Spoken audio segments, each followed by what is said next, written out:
Magandang gabi po mga ka-listeners. Ang video natin ngayon ay sasagutin ko yung comment ni Sir Joven's vlog tungkol sa dugo sa similya na video ko. Sabi niya, nagkaroon daw po siya ng dugo sa similya, kaso nahiya siya magpa-check up. Ang ginagawa lang daw niya is nag-take siya ng antibiotic, and then sa awa daw ng Panginoong Diyos ay nawala. Well, good po at nawala ito, sir. Pero yung sinabi niyo po na nahihiya kayo magpa-check up, tapos nag-take kayo ng antibiotic nang walang possible, walang reseta ng doktor, is mali po yun, sir. Paumanhin po sa inyo. At sa lahat na mga nanonood, ay hindi po tama na kayo po ay mag-take ng anumang uri ng antibiotic nang hindi nagpapa-check up. Bakit nga ba? Mamaya sagutin po natin.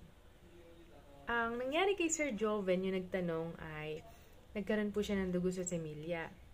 Marami kasi po ang posibleng dahilan ng pagkakaroon ng dugo sa similya, ng bloody na similya. Pwedeng infection. Ang infection, hindi lang po bacteria ang dahilan. Pwedeng viral, pwedeng parasite.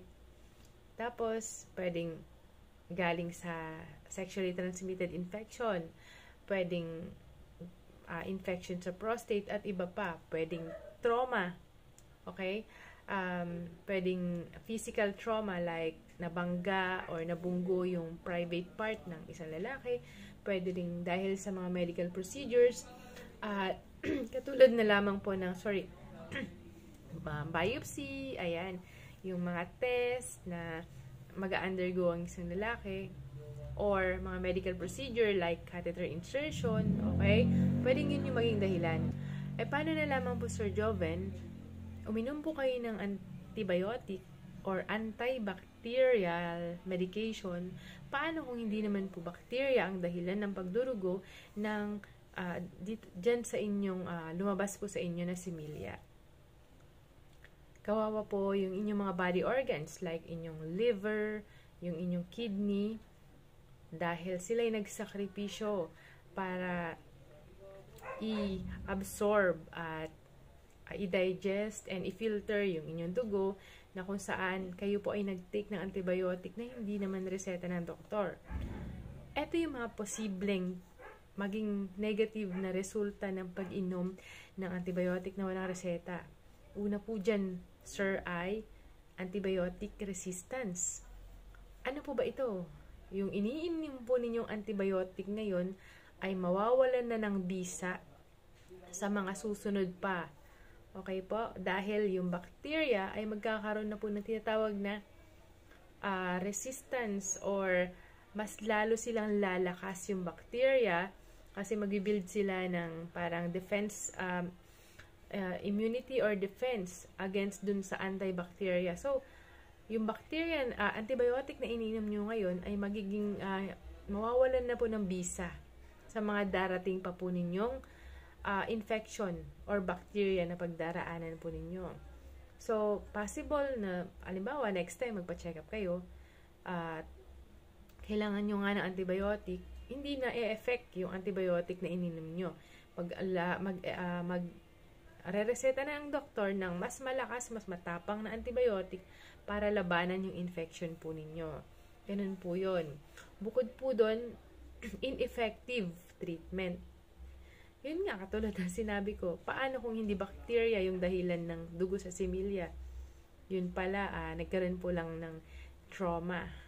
Tapos ininuman nyo po ng antibiotic, edi ineffective, hindi epektibo yung treatment. At magkakaroon pa po kayo ng iba't ibang side effect. Yung antibiotic po na tinitake po natin, binibili natin sa pharmacy, ay napakaraming side effect po niyan, mga ka-listeners. Katulad po lamang ng pagsusuka, ayun, pagkahilo, pagdudumi ng basa. Ayan, napakarami pong side effect. Katulad po ng, yun nga, sinabi ko, magsasuffer si liver or si atay. Magsasuffer si kidney. Okay, posibleng magkaroon po ng allergy or allergic reactions sa mga antibiotic. Kaya, Ayan, payo ko po sa lahat na nanonood, huwag basta-basta iinom ng antibiotic na hindi naman nireseta ng doktor. Magpa-check up muna po kayo, alamin kung ano yung pinakadahilan ng infection po ninyo, kung bacteria ba, or viral, or parasitic.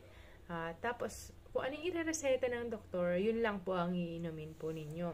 Hindi pwede yung shared medication. Okay, for example, nagkaroon kayo ng sugat, for example lang po and then, tatanungin nyo si kapitbahay, ano ba yung ininom mo nung nagkaroon ka ng ganito sugat? Tapos yun din ang tinake mo. Maling-mali po yun. Okay po? Kailangan muna ma-check up, ma-laboratory para malaman ang pinakaakmang antibiotic para sa'yo. Mali po ang self-medication. Okay po? Ayan. Ulitin ko po, napakadelikado ang pag-inom ng antibiotic na hindi nire-reseta ng doktor. Po sa lahat ng mga pharmacy, sana panatilihin po natin yung rule na bawal ang magbenta, mag-dispense ng any gamot na walang reseta. Kapag yung bibili nila is non-prescription drug, okay lang kayo magbenta. Pero kung kailangan ng reseta, okay, sikapin po ninyo na mahingan sila ng reseta. Para rin po sa safety nila, sa kalusugan ng ating mamamayan. At kay Sir Joven, advice ko po sa inyo, kung naka-experience kayo ng dugo sa similya is, at kung ito ay umulit, nagkaroon pa kayo ng sakit na naramdaman, magpa-check up po kayo. Kung wala kayong, kung nanghihinayan kayo sa pambayad, marami naman po tayong health center or mga public hospital na libre at wala kayong babayaran. Yan, sana'y nakatulong po ako sa video ito. At kung nakatulong ako, iregalo niyo naman po sa akin ang pag-like ko, share and subscribe. And thank you sa lahat. God bless po.